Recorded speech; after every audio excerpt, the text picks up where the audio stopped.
Welcome to another episode of Bengals and Brews.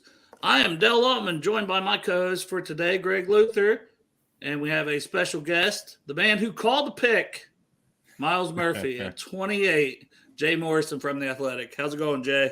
Oh, good. Busy, but good. How are you guys? Doing Can't good. complain. Can't We complain.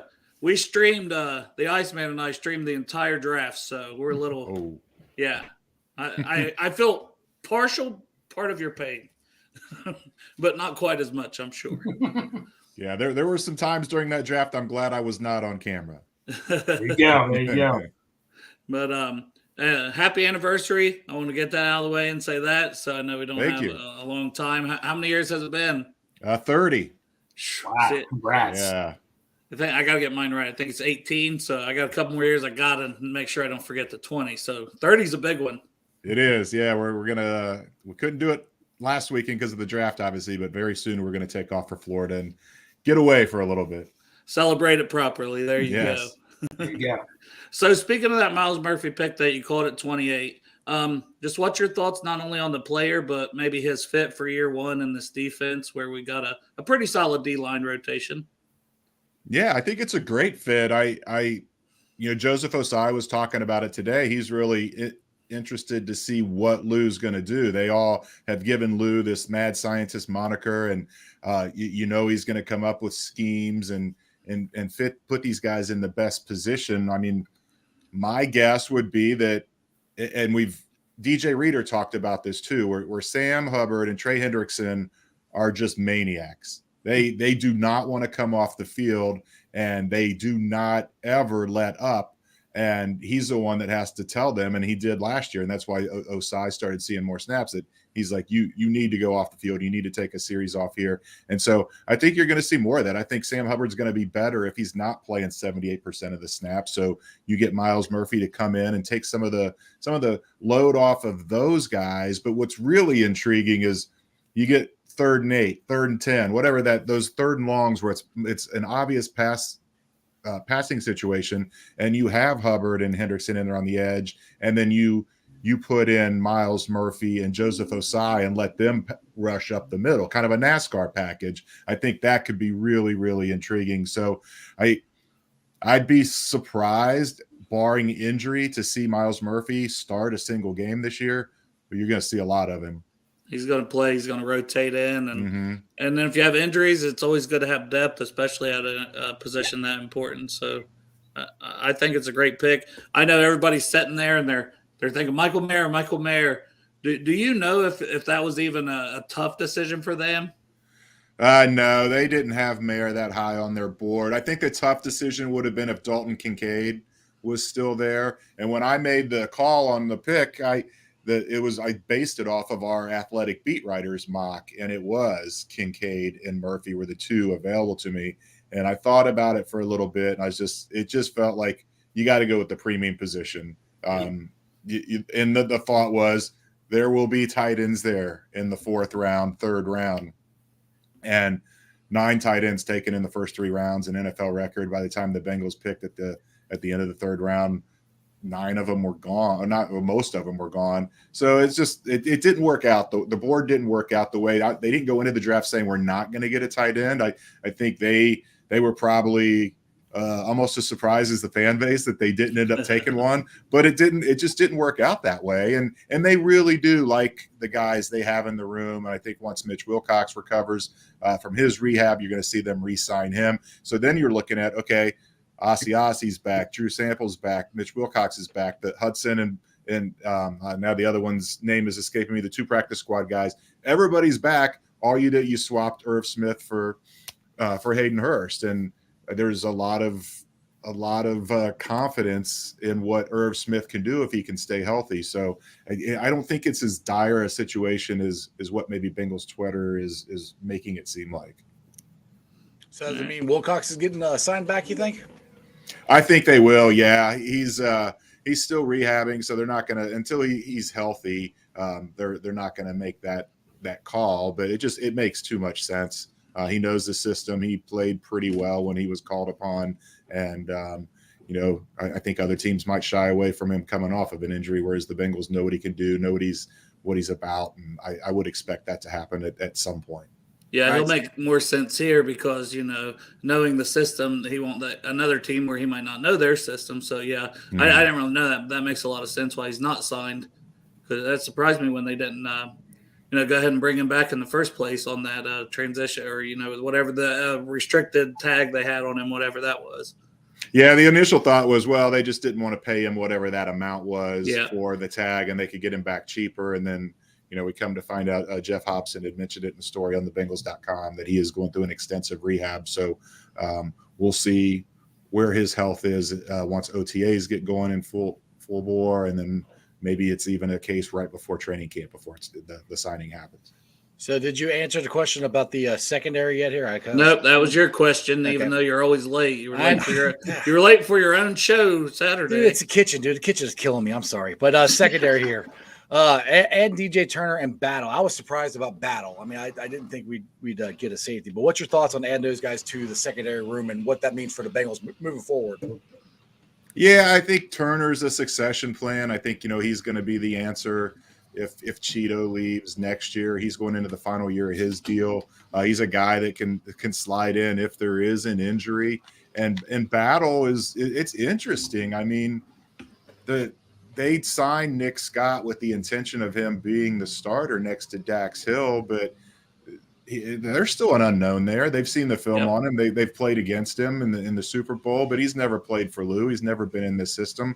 I wouldn't rule out Jordan Battle coming in and beating him out. I mean, I'm not predicting it, not saying it's going to happen, but Battle was a 4-year starter at Alabama and a captain on an elite team, and I think two-time All-American as well, Jay. And he played in all that, and he still played 800 snaps of special teams. So yes, he's going to be on the field for Darren, and it's going to be interesting to see what if particularly if it's Mike Hilton, but if any of those corners go down, then it becomes, okay, do you slide in the rookie in DJ Turner, or do you feel better about moving Dax Hill back over to corner and then putting Battle in as the other safety? It's just the whole kind of goes back to what we were talking about with the defensive line, where you just have to trust in Lou. He's going to have a plan for these guys. If an injury or something else unforeseen happens, he's going to have a plan B, and he's going to be ready. And the more guys you can have back there, the better. Options, lots and lots of options for the mad scientist Lou Nini. Hey, so Jay, my question to you is, I look in this draft, there's probably like 4 or 5 good steals in my opinion. Who, in your opinion, if you had to pick up the steal of the Bengals draft, who would it be? I mean, maybe the steal is Murphy. It's weird because as the mock draft season kind of got going, he was never even a consideration. He was going off the board way before 28, and it's not as though there was anything that happened to make him slide. It's just kind of the way it shook out. And I do think you may not call him a steal after his rookie year because he's probably not going to see a lot, but by the time he gets into a starting role and really gets into the league, a couple years down the road, we may be saying, yeah, that guy was the steal. I don't know anybody else that would qualify there. I think, if a second-round pick in Turner, if he ends up being a great pro, you say that's probably about what you would expect out of that pick. I do think Charlie Jones is a sleeper. I think he can have a really big impact. They've been forever. Yes, forever. Chuck Sizzle. Chuck Sizzle. I mean, number one, he's sure-handed, which is the most important thing to Darren. And then the other thing is Darren has said for years, we're looking for a returner that can put the fear of God in the opposing punter, and you've got that in Charlie Jones. And as a fourth receiver too, he's going to be on the field. He's going to get snaps, and he can play outside too. He's not solely a slot. I think he's here as the eventual replacement to Tyler Boyd. But if any of those outside, if T or Jamar has to miss a little bit of time, he could go play outside as well. So what's that mean for Trent Taylor? Not much. It's not good. It's, not good. Yeah. I mean, it's basically that's what I'm writing right now. I didn't want to do winners and losers from the draft, so I'm doing the guys that feel pressure and the guys that feel relief from the draft. And there you go. Trent Taylor is definitely in the pressure category because it's a direct comp. A smaller slot receiver with return ability, and he's He's a little younger, even as a rookie. He's not a lot younger. This guy, I was gonna say, him and Trent's still the same age. yeah. Trent just turned 29 yesterday, and Charlie, I think, will be 26 here in October. Yeah.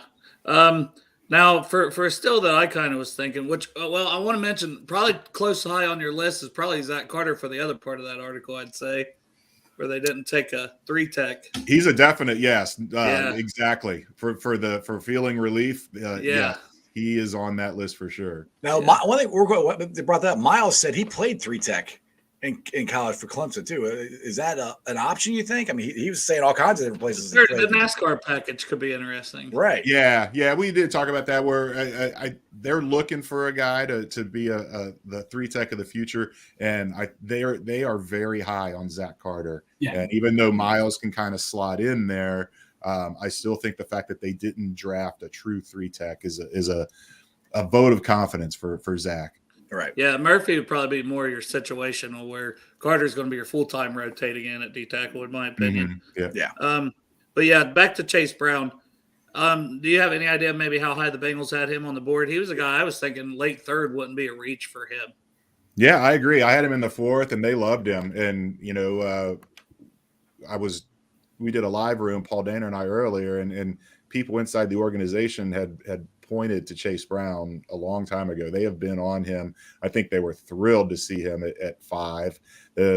Maybe the reason they waited instead of pulling the trigger in the 4th, they like Charlie Jones more, or it's that decision. Do you want a guy that's more like Samaje Perine to kind of have the Joe Mixon starter and then the third down back, or do you want a guy that is the best on the board, but he's almost, I don't want to say he's a direct comp to Joe Mixon, but he's more like Joe Mixon than he is Samaje Perine. He's not proven himself to be an elite pass protector like Perine was, and that he hasn't been asked to do it a lot, and it doesn't mean he can't do it. But then he hasn't caught the ball a lot out of the backfield either. He's not that guy that's just going to live on checkdowns. Maybe he is. Maybe he develops into that, but right now it feels like he's more of a first and second down guy like Joe Mixon. So then is it a case where they kind of swap series, and then Travion Williams comes in, that's third down guy? That's where I was. My next question. That's where I was going. What's that mean for Travion? I think it's more of an opportunity for Travion. He's electric. I won't say electric, but he's very, very good with the ball in his hands, and he's great in college. He can catch the ball. I don't know that I've seen him pass protect enough to feel confident with him there, but that's certainly something they're going to be asking him to do a lot in OTAs as far as recognition goes, and then in training camp when it gets a little more physical, see if he can stand in there against some blitzers. Yeah, I will say I think Chase Brown got better, and I know that was something even in Dane Brigler's The Beast he mentioned. He got better in pass pro and better catching the ball. Stats-wise, you can tell about catching the ball. Pass pro is a little harder to tell, but so it maybe he seems like a kid who's willing to work on all of that. So I could see, maybe him and Travion are in the competition more for some of that third down, but it wouldn't surprise me if he can work his way into it. And it might not be in year 1. That's the thing. It might be second year he develops into that. Maybe he starts week 1. We still don't know what's going to happen with Joe Mixon. Maybe Joe sticks around and he beats him out. I mean, they still could restructure him. I think that's still on the table, don't you? Yeah, that's the only way he plays for this team is if he restructures that deal. He's not playing this year for 12.8. We're pushing almost 14 minutes here, and I told you I'd get him out here. It's his 30th anniversary. There's no way I can keep him any longer. Exactly. Look, we have to do a run, pass, or boot. Okay. So now that the draft's over, with extensions, I know you guys have probably done extensions before, but after the draft, everything's settled. Maybe nothing's changed, but run, pass, or boot, Burrow, T, Logan on extensions. So far, what happens first? Or what happens first, or this year even? What's most likely for before week 1 of kickoff for this season? Yeah, it's Joe. I don't know that T is going to get done. They want to, but the whole thing with T is he's talked about wanting to be a number 1 receiver. Well, you're never going to be a number 1 receiver while Jamar Chase is here. So even if there's interest in him sticking around and the Bengals want him to stick around, does he want to go somewhere else where he can be the man? And that's a question that, we're not in his head. We don't know the answer to that. Logan Wilson, it feels like they love him. They love everything about him, but is there room? They're already, you've invested all this new capital on the defense, and you've got these big contracts coming due on offense, and might not be a bad idea for him to bet on himself this year and not sign an extension and see who knows, maybe he can earn a bunch more money elsewhere by going out and just playing great again this year. The Burrow one, it's just, I'd be stunned if it doesn't get done. I try to have people tap the brakes a little bit and be a little more patient. Of the last 18 extensions the Bengals have signed guys to, 16 of them have been done in mid-July or later. It's just the way they kind of do business, that the start of the regular season kind of serves as a deadline. And once camp starts getting here, that's when things really start to heat up. So I think Joe might just be waiting out Justin Herbert too, so he can make sure that that extra million or two, right? Be that number one guy. Exactly. Right. Yes. Exactly. You were running with Burrow. Run with Burrow. I'll pass on Logan and I'll boot T. I don't know that the money's there, and I don't know that the interest is there. The agent is still a hurdle. Yeah. He can be a problem. Yeah. Well, thank you so much for your time. I really appreciate it. Maybe we can get you back on later when you know maybe have half an hour or so for us. I'd love that. Maybe we can have a cold beverage on a weekend sometime. Yeah, absolutely. Check back in with me. And Arby's, yes. Yeah. Arby's pairs well with Budweiser. I appreciate your time.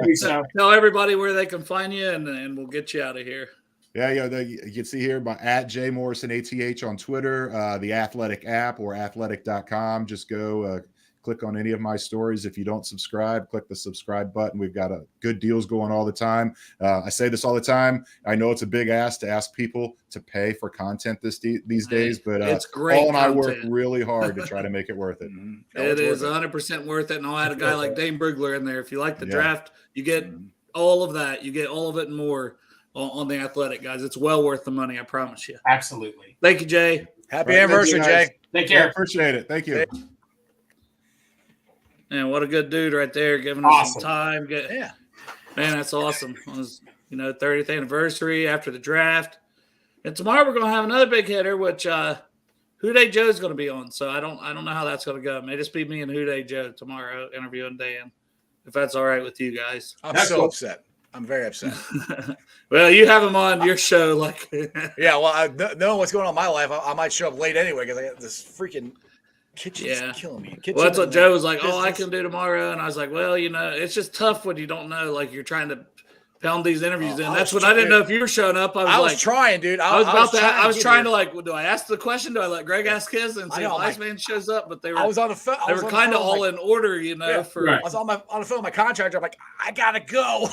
It worked out. It worked out because we pretty much got his opinion on the majority of the prospects. I would have still, I know Greg would have loved to have been able to ask him about Iosivas, but hey, we should have asked Jay if he knew that Iosivas was from the prison. The prison wide receiver. The prison time again. Gotta be respectful of people's time. It's no.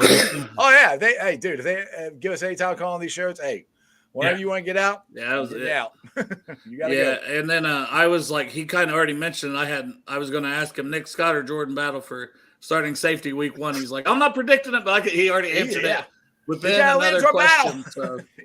Well, Battle's not. I mean, I was surprised we took a safety, but once I wrapped my head around it. I mean, he's a pretty damn good player. Yeah. I've had so many people tell me, I hate this draft. I'm like, the only reason you hate this draft is because we can get a tight end. Other than that, what's wrong with the draft? I don't get people saying they don't like the draft. Not wrong at all. But yeah, I just figured if it's going to be me and Joe doing the interviews, if you guys have time, you can hop in and get extra questions on the side. Because if he only has 10 minutes, dude, I'm telling you, I've already had, look at this. Oh, yeah. If you only got 10 minutes. Dude, it's your show.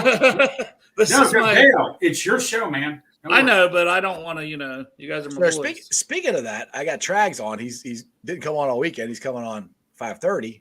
And then I got Reggie Williams on tomorrow. So you guys want to come on both days tonight and tomorrow? I have rally at 7. I mean, I know that doesn't interfere, but I have to eat dinner, unfortunately. Well, I was going to say, I probably wasn't going to come on today. I don't know about tomorrow. I can do it by myself. No, but Wednesday. Hey, we got Wednesday, right? Oh yeah, we got Brian Braziz. Bosar. I always mess his name up. Yeah, he's on. Really say his name right? Nah, I'm trying. It's okay. I got a lot of crap on my brain. I'm trying to remember who we had on Wednesday. Like, oh yeah, Dude, well, I mean, it was a really long weekend. I'm still, you guys, I mean, there's stuff I'm trying to do, even some stuff I've never done. Right. That I'm potentially By the trying way, to do. I don't want to, no, I don't want to talk about it. We'll talk about it if something happens, but there's just some things in the works. I've still been very busy, and I'm like, went back to work today, but I'm like, it's a good busy. It's a good busy. Yeah. You can have Jay Morrison on, and then Dan Horde tomorrow, and I like this busy. I just wish the rest of the busy stuff would go away.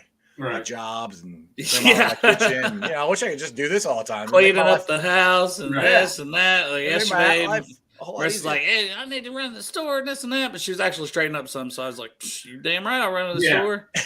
What all you need? I don't care. I'd rather do that. right. I ain't seen you clean in like a month, lady, Yeah. Is she nesting?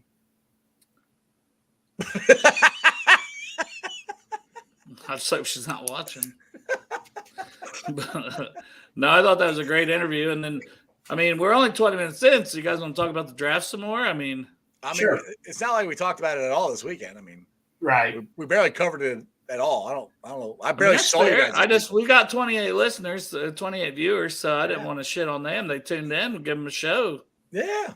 Well, I mean, let's talk. Like I just said, I was going to the drive-thru to get something to drink and some other things, and as soon as I pulled up there, a guy goes, "I hate this draft." Right. Why do you hate it? There's a lot of negativity about Yeah, it. like why do still. you hate? I'm like, okay, Pork Chop said it, and I agreed with them that I thought this was gonna be a defensive heavy draft. I did think we were gonna get a tight end. Yeah. We didn't get one. I was kind of surprised by that. But you know what? What Richard Skinner said on my show on whatever day it was on last week, and he said it again on City 360 today, that this team does not value the tight end spot. They don't use it that much. So if you really look at it that way, it would be nice to add that to this offense.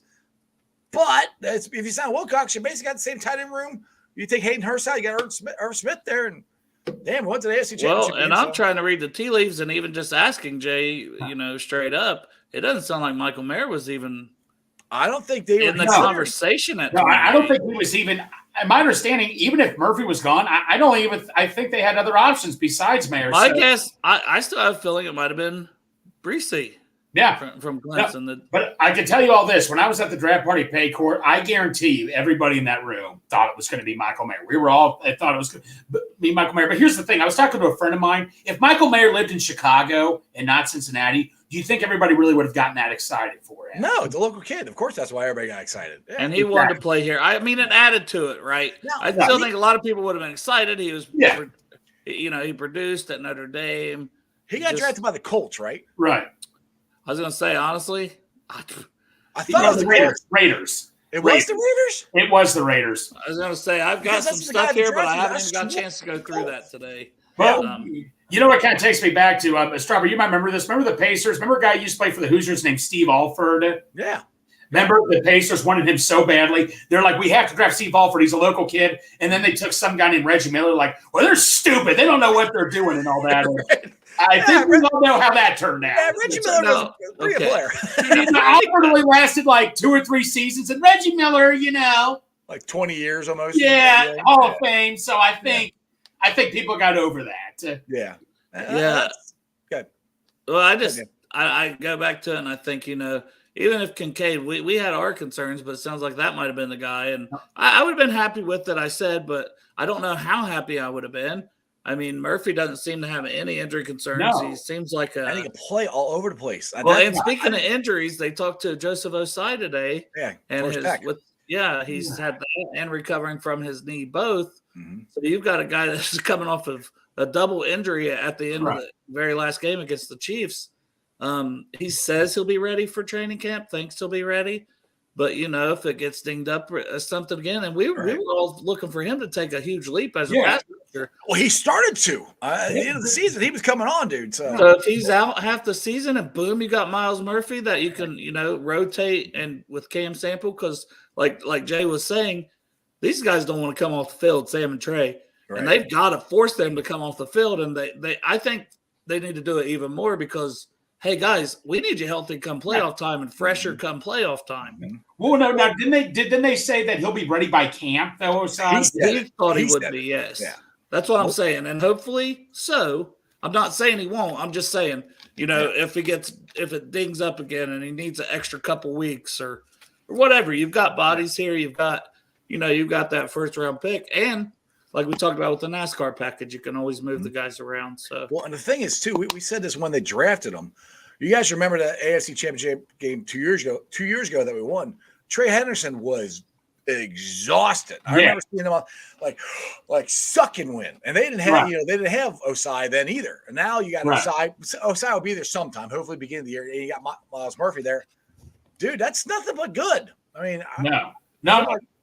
That's this trying to get. I don't know how many tight ends they had. I don't know where they had the tight ends rated and when they wanted them. It sounds like Laporta, from what things like Locked On said when I was listening to them, that they think Laporta. They probably would have taken him if he was there at 60. I know that probably doesn't make you feel any better in hindsight, Greg, but but you know what? I was the one that said draft a tight end the most, but I said to myself, Greg, now think about this. What's the one thing you said when I was looking Paycor? What's the one thing you said to yourself after that Kansas City game? We need to put pressure on the quarterback, need to load up on defense. I mean, I wanted Tucker Kraft the second round, I'm not going to lie. I wanted Josh Wiley after that. But you know what? I trust what they're doing, like I've said for the draft. I trust the process. And this is a graphic I saw on NFL this morning that Bengals, I think they sacked the quarterback like 30 or 50 times. The Chiefs and the Eagles were like 65, 70 times they sacked the quarterback this year. And the Chiefs first round went Felix and a DK Uzama, who's a pass rusher as well. So they're just, and they got Karlaftis last year. So they're just trying to stack that. Get that quarterback on. No, you agree that Murphy was this year's George Karlaftis a little bit, how he was falling? Yeah, and guess who might have taken him? The Chiefs would have taken him. They just took. They would have taken him. So, I mean, like I said, for what, and I'll give credit to Coach Cam. He said this a lot on the 3:30 show here with us. Get the quarterback, pressure on the quarterback. He's like, I want Patrick Mahomes on the ground. And that's what the Bengals did. And again, I'll give Porkchop the credit, about defensive. Hey, we got to spend so much money on this offense, hopefully to keep T and Jamar and Joe, that these defensive guys, we're not going to be able to keep them. We got to replace them. And the thing is, everybody wants to win now. I want to win the Super Bowl now this year. I think this draft is more to win the Super Bowl now because the biggest thing, we got to get pressure on that quarterback. And we had so many injuries on the defense. And everybody's like, all right, well, what about our offensive line? We have 5 guys that could play right tackle. Right. I think it's going to be Jonah Williams. I've said that here a lot, but there's enough guys. They interviewed Carmen again. If you didn't see that, I don't know what your schedule was. He looks we were able to do stuff today. Yeah, they interviewed Carmen, and you can almost tell that his body looks – he said he's weighing around the same, but he's changed his body around. He's doing yoga. He's doing water training. He's doing different stuff, and he's getting his body ready to try to be left tackle and start for this season. And the way he played right tackle and the way he played at left tackle last year when they needed him to fill in showed some signs there. So if he buys in and he's in the best shape of his life and he's motivated and, hey, maybe we got our guy right there at right tackle. He was a second-round pick a couple years ago, guys, for a reason because the talent, 5-star recruit, played at Clemson when they were winning national championships. So we can't give up on the player talent-wise. I mean, Richard Skinner even said that today on 6360. I was listening to that today. I was driving around good rental property stuff. But he even said that there is a chance maybe Jackson Carman beats Jonah out. Now, if that happens, they would have to trade Jonah. I don't see them having Jonah and Lael both sitting there with as much money as they're going to be owed and not starting. So that's the thing, though, where if Jackson plays great, he's going to have to really outplay Jonah, I think, to do that because Jonah's owed $12 million. They're not going to sit him. Yeah, as long as he's there. If he's there and he's willing to play, the good chance he's going to get the first shot to play. But they're also like, hey, this is I'm sorry, I'm not going to play you if you're out here being an asshole. But if you got the thing is too, just say Jonah does suck it up and play right tackle, and Jackson has made that leap this year. There's your right tackle of the future. We already have him on the team, and then we don't have to worry about our offensive line for once during the offseason. Yeah. Now, what do you guys think about our second pick, Juan Drago? I was happy about it. I could have sworn somebody, one of you or Porchop said with him, somebody said they would have taken DJ Turner in the first round. He said he wouldn't have been a bad. Dale, was it you that said DJ Turner you wouldn't mind in the first round? No, I had him Right, pegged. okay. I had him ranked 58th, and we took Okay. him at 60. So Okay, somebody said in DJ Turner, I wanted Tucker Kraft, but I had a feeling they were going to go corner, which they should have. DJ Turner, man, 4.26. I mean, guys you got named Juan Drago. Yeah, but let me ask you a question. They say he's projected nickel. What is the difference between nickel corner and slot corner? That's pretty sure the same thing, Greg. Oh, they're both the same thing. Okay, I didn't know if it. A lot of people say it was nickel, but isn't he going to be an outside corner though? They said first he's going to get first crack to be an outside corner. The only reason people are projected to move inside because his arm length and his wingspan. So with that, it's like, well, if he can't hold up on the outside against these big, tall wide receivers, like he's not. I mean, he'll be going, and they'll get a first-hand view of it, have him going up against T in practice. Yeah. So can he hold his own against a bigger receiver that can go up and get the ball like T. Higgins? Right. If he can't, then maybe he ends up being a Mike Hilton replacement in 2 years instead. But he's going to get every crack to probably be the starter on the outside opposite of CTB if we do not re-sign Awuzie after this season. Gotcha. And he's got such good speed and all the other stuff that, he's got good hips, turning his hips. So he's got all of that stuff that he should still be able to play outside corner. But that's why people say it is because, well, his arm length and this and that. But he's a willing tackler, all these things. So if he had to play in the slot, he could do it. He can play either. He's played a little of both. What do you personally think? I mean, I always think you try him outside. It's kind of like if you think a guy like Skoronski this year, or even Jonah Williams, you try him at tackle first, and then you can always move him in if it's not working out to guard. Right. I always think the same thing with the corners.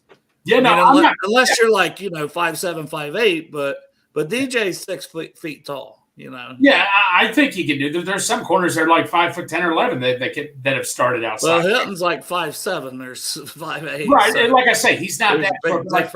I know the short arms and all that. I get that, but I think there's plenty of corners at 6 foot that have done just fine outside, right? Absolutely. Yeah. But I mean that's why people say it. Right. Okay. So, any other thoughts on that pick? No, you guys pretty much covered it there. Our third pick, which we talked about a little there with Jay, Jordan Battle, man, just so much alike. You're just like Von Bell clone. Lou looked so happy when Zach was making that phone call. I always go back to that. 2-time All-American, captain, one of only 3 captains at Alabama this year. So it's not like they're trotting out 5 or 6 guys. All the stuff the Bengals like in the Zach Taylor era, he checks all of the boxes. Yep.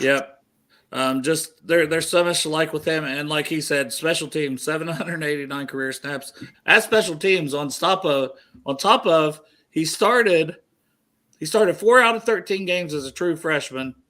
Played in every game at his time at Alabama, by the way. Right. He didn't miss a game. But he started 44 out of 54 total games while at his time in Alabama. So, I mean, Alabama's not Cupcake University. No, the defense was pretty damn good, too. It's one thing to be a captain on a college team where you're captain at Alabama with a bunch of 4 or 5-star recruits. I mean, that says it all. And you're playing all 4 years you're there. Yes. I think that don't happen. A lot of this had to do with losing Bates and Bell, Yes. You've got too many guys who they don't know, and I hate to reference the Chiefs, but look at their secondary last year. It was almost all rookies. Yeah. They won the freaking Super Bowl. So, I mean, I hate to copy off what the Chiefs did, but it worked. Not a bad blueprint, to be honest. It worked. And, Battle, I know the downside was his RAS score wasn't great, but everything else is. he's got the smarts. He's there at the right place, right time. I mean, this is a perfect team leader. Like, I remember Darren Simmons, I think, liked him the most. He's like, I think I was listening to interviews saying, we got to – I think it was Tony Pike when I was calling in today. Like, he said something like, we got to get this guy now. We have to get this guy. Yeah? Yeah, we got a whole bunch of dogs in that secondary with speed that aren't afraid to tackle. Absolutely. I want to roll back to what Greg was saying about the special teams. Our special teams sucked last year. They were not absolutely. So getting guys to upgrade that position too is a win-win. I mean, so I don't see a downside to drafting. I mean, any of these guys, I don't see a downside to draft them. I think we draft 2 wide receivers. We did. I thought we draft tight end. We didn't. But I mean, if you look at it, what they have and what we need moving forward, how can you complain about it, to be honest? No. Like I say, I trust, like I always say to myself, I trust management. Like Tony Pike said today, I trust management.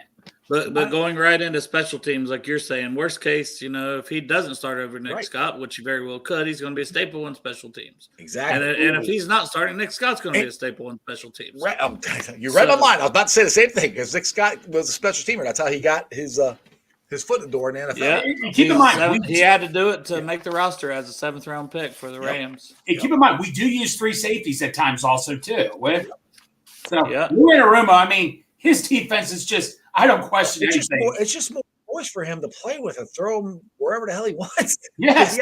These guys, they're all guys that can play multiple positions and multiple, he can do different stuff with them. And that's continue right with the special teams. You got one of the better returners who's had a punt return and a kick return touchdown in his time in college, and Charlie Jones, Chuck Sizzle, baby. Chuck Sizzle. So I read somewhere didn't it come close between Chuck Jones and what's the UC guy, Strawberry Scott? Tyler Scott.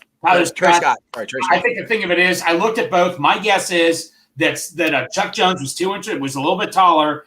I know Trey Scott Stucker had a better broad jump and all that, but I just think this guy just is there at the right place, right time with his routes. Just a hard worker, is in on it. I thought you guys or Chad mentioned that Tyler Scott was a return guy, but on Locked On they said James said he wasn't a return guy at UC. I did not watch the other guy. Was it Tucker who ended up going earlier? Maybe it was Tucker. It was okay. Tucker, actually. I'm just saying because Tyler Scott was projected to go earlier, and then Trey Tucker went a lot earlier. I remember us being surprised. That's when Chad was on with us. Yeah, and so I just wonder, because obviously, that definitely puts one guy over the other. It makes a little more sense for me because there was a reason I had guys like Jaden Reed from Michigan State and Trey Palmer from Nebraska that I mentioned over and over. And we talked about Charlie Jones here and there as well because of the return ability. Now, he's an older prospect, like we've mentioned a million times. But if he can come in from day one, he's probably fear of God.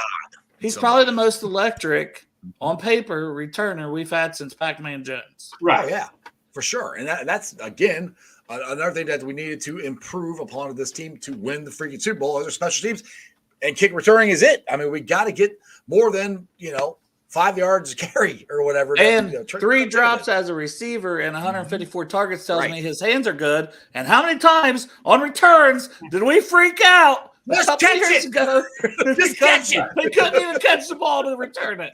Right. So a guy with good hands that can return. Yeah. And isn't he the one? Wasn't he the receiver we said that smoked Joey Porter Jr. Or was that the other one? Yeah. Well, he smoked Joey. He smoked DJ Turner too. He did also. I mean, numbers don't lie. So all these drafts, I just keep going. All these draft picks all day. Yeah. We got speed to kill right now, and all this stuff. All it does is make us better, not only in the future but right now. Yes, all the stuff that we needed to really improve upon the team, we got. And I keep giving Morgan a roster spot. Matt's saying Taylor Morgan will be gone, but I think it was Santori who brought the point up in our group chat yesterday and said, you know what? Why do we just say Morgan's spot safe? Because look at these corners we've brought in. Look at the speed they have.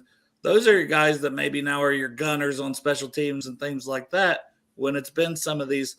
So if Morgan's not going to give us anything at wide receiver, and he didn't last year either, then maybe he's not safe. I'll say that. Yeah. Now, I'm not going to say he's gone yet, but he is certainly on the hot seat with drafting 2 receivers.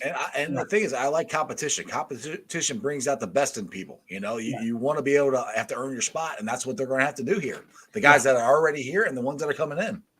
We're going to have to see if Iosivas can really play special teams. Mm-hmm. I think that's going to be a big key.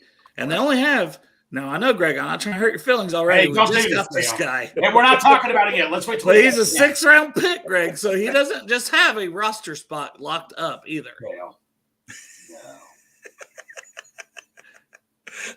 Well, we know how to push Greg's buttons going forward, Jeff. Let's wait till we get to him. Let's go to the next guy after him. We'll wait till we get to him. Don't worry, I'll save that when we get to him. So my steal of the draft for the Bengals, Chase Brown. I had a late third round grade on him. We got him at the end of the fifth. I love so much about him, his ability to break tackles, his one cut, his speed, his story as well. Not that gets you drafted, but him and his brother's story is incredible. Just so much to like about this guy. And he's not going to have to carry the load. Over 1,600 yards with 10 tutties last year, another 27 receiving with 240 and 3 more touchdowns. I mean, that's just elite production. He's carrying that Illinois offense. And then everybody's like, but is his fumbles concerning with 5 of them? Absolutely. Yes. I'm not – that's probably what knocked him to the 5th round, honestly. Right. But guess what? He's not going to have to do it all. And I'm sure the Bengals, that's number 1 on their list of things to work on with that guy. Yeah. Well, you guys got to understand, someone pointed out, he had a crap load of carries and all that. Look how many times he carried the ball. That's why he got all those fumbles, because he was carrying the ball so many times. The more balls you carry, the guy, say if you have a guy who has 50 carries a game versus a guy who has 10 carries a game, chances are the guy with 50 carries is going to fumble the ball a lot more because he carries the ball more. Yeah, that a lot. You fumble your balls a lot when you carry them? All the time. No, but I really liked his reaction. That's the one thing I really liked. Me, man, the world to him. He's going to a Super Bowl contending team. He's going to have a chance to play a lot. He's not. I mean, Mix there is not going to. Phone call real quick. No, that's cool. But Chase Brown. I mean, like I said, Strawberry, there was like 13 running backs, but I know Chase Brown has been mentioned and all that. And I'm at the point, like, just get me a damn running back here. And Chase Brown, I think at one point, like, supposed to be a 3rd round pick. I was excited. I mean, I'm excited. The only thing knock on him is the tread on the tire, like how much he's running the ball. Let's hope he's not too burned out. With us having Mixon, he doesn't have to carry the ball, carry the load, and that's good for both of them. I mean, it's going to be like what Piron will. I mean, the only thing is the pass protection. That's the one thing that is concerning. We all wanted a running back who could pass protect. We don't. We might have gotten worse in that position, or as far as that goes. But it is what it is, and hopefully they come in and work hard at it. And I think Mixon and him as a 1-2 combination are going to be pretty damn good. Yeah, and Mixon. Speaking of Mixon, he's coming back. I'm just finally glad we got this solved. Okay, Mixon's coming back, but I still think he's coming back at $12 million. Maybe I'm wrong. No, not at $12 million. Let's hope they get it restructured. But I'm like, okay, I'm cool with this. But even if he is, I think me and Dale said this on the broadcast. The Bengals can still fit him under the salary cap with his $12 million right now. I mean, it depends on what happens and all that, with contracts. So we'll see what happens. But so, I'm fine with that. If it's Mixon, Brown, and Travion, sign me up for that. I've always liked Travion. He's never had a shot. I'm cool with it. I'm cool with Travion. I like to see Travion get a shot. I want to see Chris Evans. I want to see Chris Evans. They get him out of the backfield and have some catches, split him out wide.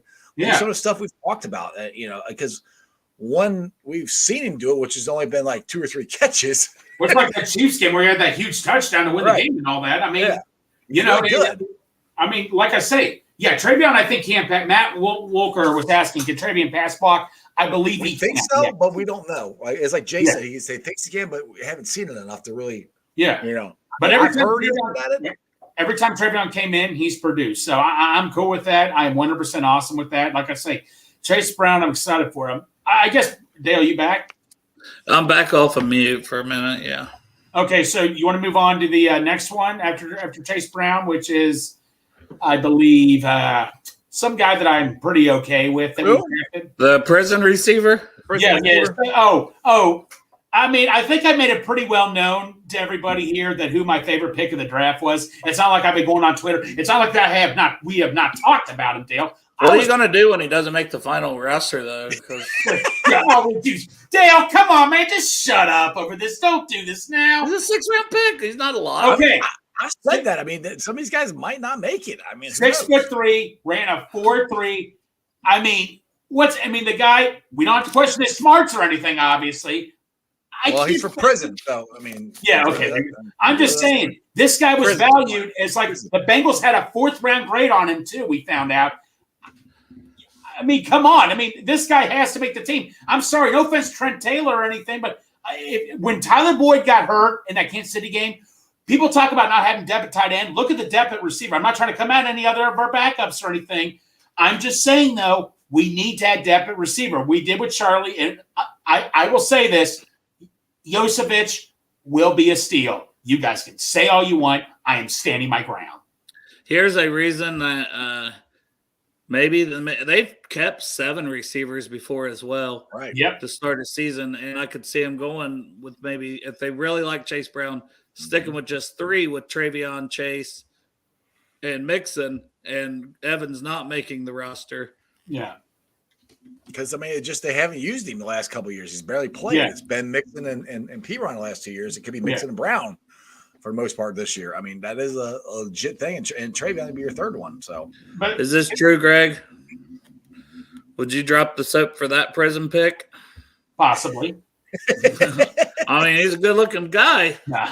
No, but I'm just saying, guys, I'm just saying this guy has so much potential. This is all right. You know who he was compared to, Dale? Do you remember a guy in the draft years ago named Stephen Hill out of Georgia Tech? Yeah, he sucked in real life. Okay. That's because he was thrown in immediately. I wanted him. That's when we got Sanu, which obviously was a better pick. He's been compared to him, but here's the difference here. This guy's not being told to come in and start immediately. You don't have first-round expectations on him. Exactly. If you give this kid develop, I'm telling you, when you're that tall, and this kid is a willing learner. When Troy Walters had him in for a visit, he was the one asking Troy Walters all the questions, and he was just blown away how smart he was and all that. How he's a willing worker.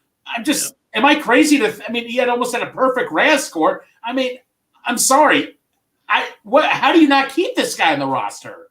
I mean, he's got a good shot. I'm just saying that, being a 6th-round pick, he will earn it. You've got guys like Trenton Irwin who have been here. Right.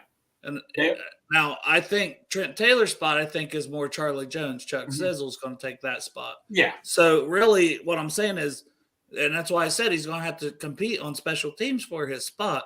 He's going to have to compete with Stanley Morgan and Trenton Irwin. Those 3 guys are going to be in competition to see how it shakes out, where, probably 2 of them stay and 1 of them go.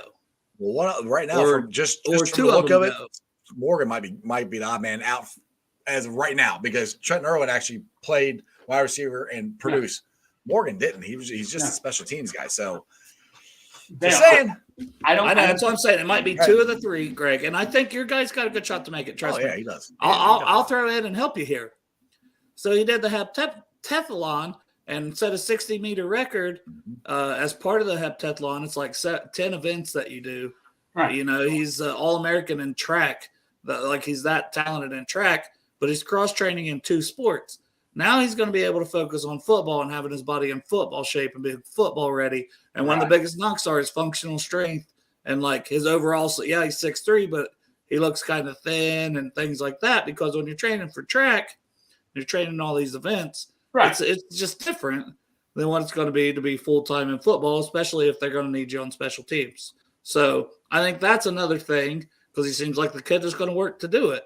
Mm-hmm. So I do think he's got a good shot to make it, Greg. But I thought of it, and it's true because he is going to have to play special teams to make it. That's fine. That's when you're a 6th-round pick, you have to. Yes, stop saying 6th-round pick. Frankly, my dear, I don't give a damn. Okay, I just don't care. Where he was picked at. All right, that's fine. I don't care. Why are you upset about him being in the 6th round? That's legitimately where he's picked at. That's you get upset at the weird. I'm like, all I said is a 6th-round pick. I don't care. I'm like, okay, well, you don't have to care. Okay, but actually, that's fine. He's a 6th-round pick. He is a 4th-round pick we got in the 6th round. How I look at it. But you got picked in the 6th. Okay, that's cool. Because I would have said the same thing about Travion Williams. He's a 4th-round pick that we got in the 6th round. Travion bounced back and forth from the practice squad for years and had to really have special teams value to keep sticking around to now be on our roster. So I'm just saying that it could play out like that. It can. Okay, I'm cool, but I want you to clip this because I want you guys to remember this day. Okay, that's all I want to say. Greg, your track record of clipping and bets has been awful. We can't go around. Dude, I got to get right sometime. I'm having a hard enough time keeping all my life it's straight right now. I can't remember everything you want to get clipped. It's a $10 bet that what was going to happen, that Mayor wouldn't be there or something. Oh yeah. Well, I was ready to pay you. You told me not to. I owe you a 3-shot. Area was crazy. I owe you a 3-shot bet in 1 minute if we don't sign Seeks, and that's still to be determined. Right. Who was our 6th-round pick last year? I don't even know. I know Dennergy was a 6th round pick. I know he Chris was Evans was a 6th round pick. Travion was a 6th round pick. Who was last year? Fanene, he played well. He was like a 7th round pick for us. No, and that's what I'm just saying. But a lot of these guys, they got to play. Like Chris Evans, he hasn't just been thrown in to playing either. Your Crip's got a question for you. Big No. I think about the rumors. Stella Moss. Hey, they didn't take any tight ends in the draft, Greg. Buddy, no. Look at that. Watch out for the New York Jets. They owe Rodgers a ton of money. They drafted Coons when they had like 6 tight ends on the roster. I could totally see them cutting one. That's for sure. We didn't have one. We traded it. Oh, there you go. Like, I'm just saying, I expect one of those tight ends to be cut. I asked Willie Lutz that. He thinks you're going to do a bunch of restructuring. Why do you need to carry 6 tight ends on your roster? That just doesn't make sense. Because they're cutting one. They got to cut one. Yeah, they got to cut one. It's probably not going to be the high stake guy. It's probably either going to be Conklin or CJ Uzomah. And I would take Uzomah back cheap if he's cut. They could. I wouldn't have a problem with that. Yes, Commissioner Yaz. You okay with that, Dale? Get Well, CJ. yeah, we talked about that some in the 20 hours of draft coverage we did. Yeah. Over the weekend. But yeah, no. But like I say, that is my favorite pick of the draft. Was it really 20 hours? Yeah, I counted up between our pre and post 20 hours. No wonder I didn't feel like doing crap yesterday. I'm like, I'm tired. That's dedication. And then we take one day off and back at it at 3:30 straight off of work today for me and Greg. Right. Yeah, I know. I was in traffic jam. I was 3 minutes late. Sorry. No, Strawberry. Out of all the times where I'm just ready. Greg was stressed. Reagan to Trish. I literally got on the last second. There was a traffic jam. Like, you can't make this crap up. It was like 2 minutes till we were starting, and he popped on, and then Jay popped on, and then I started it because I knew that Jay didn't have much time. Right. I didn't even play the music or anything. No, I started early because I'm like, it was like 3:31, and I'm like, you guys are already going. So yeah, we were two minutes because once he popped on, that's what I told him. I said, I know. I said, well, you got like 10, 15. He's like, I'd probably squeeze 15. So yeah, I wanted to. I guess we move on to the punter we got. Yeah, I would. Yeah, just sticking kind of where we're talking tight end real quick. I do think Irv has a chance to put up big numbers. Honestly, yeah, he's going to get every opportunity. Right. Zach Taylor, but that's the thing. Zach said it before the draft. He said he's our Hayden Hurst replacement. He didn't say not. He said it point blank. Like, yeah. We brought Irv Smith here to replace Hayden Hurst as our starting tight end. So we should have known they weren't taking Michael Mayer. I don't even think they would have taken Kincaid. I don't think, looking back, I don't think tight end was on the board unless one just happened to fall to him and he was the best player. Like the third or fourth round, like Laporta or Kraft is there in the third, something like that, Yep. That's looking back on that's how I think they were looking at it because, like we said, they don't value the tight end spot. They just don't. Unless they were high on Schoonmaker and Brenton Strange, because those two guys went before their second round pick. That blew my mind. I know I was surprised. They went by quick, man. I was surprised how long it took Coots to go, to be honest. Yeah. Strange was dying. Yeah, I mean, he went 7th round, and like I know the production and he had an injury last year, but my gosh, you can't be like 6'7", a 10 rascal. You can't figure out a way to work with that guy. Yeah, come on. Jolly's right here. Burrow can make any tight end look good. I think that's how they feel. Yeah, and think if Irv Smith freaking stays healthy, which is the key, he was projected to be a pretty damn good tight end. He just hasn't been able to stay healthy. Yeah, and Valley also said someone could get cut. That's what we were just saying: a CJ Uzomah or a Ruckert or a Tyler Conklin, the Jets' glut of tight ends. Like. Mm-hmm. I think I'd be happy with any of those three, honestly. Right. Yeah. The Jets most likely are going to cut somebody. Like you said, it's probably not going to be Rucker, Greg. Oh, that's who we'd like it to be. No, it's not going to be Rucker last year. No, it's not going to be one of the rookies. It'll be either Conklin or Uzomah. They both probably CJ. Probably. It could be either one of them. I will take CJ back if he comes back at a reasonable price. I wouldn't complain over that. Well, Tyler Conklin, they said we liked him too that year when we lost CJ, and then he went to the Jets also. That's what I'm saying. I just don't think it's going to be Rucker because he's on a cheap rookie deal. That's why I'm just saying that. No, I agree with that. I don't. Now, moving on to the punter, Brad Robbins from Michigan. Dale's favorite freaking pick. Dude, I was ecstatic when we got him. Yes, you on the were. stream. You were. Yes, Bear- I'm a State fan. Behringer was already off the board from Michigan State, and I think they might have taken him. They really, I think, liked him, and he worked with Shane quite a bit. But Robbins also worked with Shane Graham, former Bengals kicker, and I know, like in Joe Goberna's thing, they had the highest hang time of any punter, and that is something we sorely need. That Chrisman was the worst by far, not even close on hang time in the NFL last year. And now you're getting a guy who might be in the top half, top 10 to 15. I'll take that.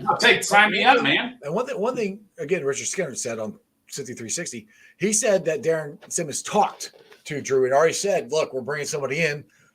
And Drew, stiff upper lip, welcome to the challenge. Maybe this gets Drew, get his head in gear and can improve upon him, because I don't care who the punter is, whoever the best one is. If it's Drew, fine. If it's Barron or not Barron, I keep saying Behringer, Robinson. If it's him, that's great. The reason that I wonder, why hasn't he done that the last 2 years when he's had a chance to earn the job over Huber straight out of camp? Exactly. Yeah. I mean, maybe I don't know. Maybe light bulb's going off in his brain. I'm just saying, if he's got the ability to improve, you think he could have done it the last 2 or 3 years when he's had this opportunity. Big leg. That's where I just don't understand why he doesn't do it. It's like he should be able to kick it where the hell he wants. And I mean, I always liked him at Ohio State. I didn't worry about his concerns there. I thought he was going to beat Huber out the first year, to be honest. And I love Huber. He's a Bearcat. I love Huber, but I remember watching him at the happen. So it's like, hey, it just hasn't happened. And this guy, we don't know. Maybe. No idea. But right now, this guy seems like he's got a good shot to beat him out. Oh yeah. And they used a 6th round pick. They didn't use a 7th. They didn't wait for an undrafted because Turk went undrafted. So they could have waited and had their pick of 1 or 2 guys. Well, I mean, you can look at that game. That the punts lost the AFC Championship game for us. You can look at it that way. Straight up. Big deal. I mean, it's a big freaking deal. Punt it right down the middle. I mean, they don't get such a good return. I mean, right. If you punt it deep and angle it, and we get them at the 15-yard line instead of the 30 or whatever they were at. It changes some things. So I mean, that's the thing is this draft. You go back to this draft, they did a lot of stuff to improve upon the team now. Well, no. So Strawberry, you keep pointing that out. Tony Pike even said, "Is this team better after the draft? Was this draft built for win now mode?" I think it was. Yeah, I mean, but he kept bringing up not getting a tight end, and I don't blame him for saying that, obviously. But, that's a fair statement. I mean, Mel Kiper gave us a B+. He said the only reason why he didn't give us the Bengals an A because just the fact they didn't draft tight end. Mel Kiper's always been really fair to us over the years, too, when we draft. I mean, like I said, I came out. The only thing I wish we had done, I wish we had got a tight end. Simple fact, yes. But we might be able to get one, like we said, when people get cut. So I think if we get a tight end June 1st cuts, then that could easily change to an A, that draft class. Yeah, because you still have room for them because, I mean, we only got 3 guys. Basically. Well, I think it's an A if Brad Robbins grows the mustache back out. Yes. All right, I'll take that. If he doesn't grow the mustache back out, it's a B to B+. So it depends on Brad Robbins and his mustache. Yes. But here's Stranger going as farther in depth. That's what I love about the Brew Crew. You guys are always bringing it. Turk had the second best hang time, 7 yards farther average, and Turk went undrafted. There was 3 punters drafted, including Robbins, who went second. Robbins had 0 touchbacks. So along with the good hang time, he's not kicking it into the end zone. So that's, that makes me even more excited, Stranger. Thank you for that. Put it at the 1 yard line and go get his ass. Yeah, pin these guys down inside the 10 over and over and let guys like Myles Murphy and Hendrickson and Hubbard and Asai go get some sacks and turnovers and safeties. Woo-wee. So when I asked Jay Morrison who the biggest steal was, let's think this over. How many steals were there? Murphy was a steal. Turner, you could argue, was a steal. Battle was a steal. Is that fair to say right there with those 3? I put Brown on there too. I think Brown was Brown. Charlie Davis, I don't know. I just didn't know enough about him. Charlie Jones. Jones. Why do I keep saying David? I don't know. I think we all have said the Chuck wrong Sizzle. name on his. It's just gonna have to be Chuck Sizzle to Chuck remember Sizzle. it every We're just time. going Chuck Sizzle. And look, Iosivas was graded as a 4th-round receiver, so I'm adding him to the list too. If you guys don't like it, you can all suck it. Well, some people's rankings had these guys pretty spot on where they went as well. You Dale. Dale, shout out to Dale here. I looked at Dale's final mock. Every single pick is exactly where literally everybody went. Shout out, buddy. Thank you. Good job, bud. No, I'll give you credit, bud. I'm gonna blow myself. There you go. You had to go down a lot lower for that. Yeah. Cheers. No. It was a steal with. I mean, like I said, like I was saying to Jay, at the draft party, everybody was just expecting Michael Mayer and all that. Like I don't want to say I was pissed. I was just shocked. Let's put it that way. I was shocked, and then I really thought about who they drafted. I'm like, oh, that's actually not bad. But when I started doing some thinking, I'm like, wow, this works out really Just well. got wrapped up in the local guy. That's all it is. Right, it's the local guy. You can't always do that. It's like Strawberry. It's like with us UC guys. It doesn't work that way. Yeah. Right. Exactly. We all wanted the next Gronk. We wanted Gronkowski to be in this offense. Exactly. But I'm gonna get off here because I'm about to call Marissa back. She's having a migraine. I may have to take her to urgent care. No, that's cool. She's not answering my text. She's gonna give it a little bit and see if she felt any better. All If she right. hasn't answered, so I'll call her. Maybe if she is feeling better and she makes it there, I don't know. But I'll be doing my show by myself then. No, That's what I was gonna say. Strawberry. I might be able to jump on your show for a half an hour, 5:30. Is that okay? Yeah, if you want to. No, I'd like to. I'd like to talk to Mike. Yeah. Okay. so I appreciate you guys. Appreciate you guys for tuning in. Me and Houday Joe will be back tomorrow talking to Dan Horde at 3:30. And then Iceman sounds like has former Bengals linebacker, potential Ring of Honor member Reggie Williams. Yep. Rally around the Natty tonight at 7. Yep. Iceman with Richard. Is it Trags or Richard? Trags at 5:30 today. Oh, 5:30 today's tracks. Yeah. 5:30 today with Trags. Who's your rally guy? Who got a bunch of interviews in the locker room today, so he should have a lot of good, fresh insight. Exactly. Who does Rally have tonight, Greg? Just your guys' No, recap? just our guys. We're going to do some draft recap, probably talking all draft, this, that, and the other. That's what we're doing. That's what we're doing. Appreciate that, guys. She said it's the worst it's ever. She's had migraines before. She said that's the worst it's ever been. She took Amtrex and it's still That's not not good. stopping. So, not yeah. Well, go take care of your wife, man. I Okay. will. I appreciate you guys. Go ahead and end this thing.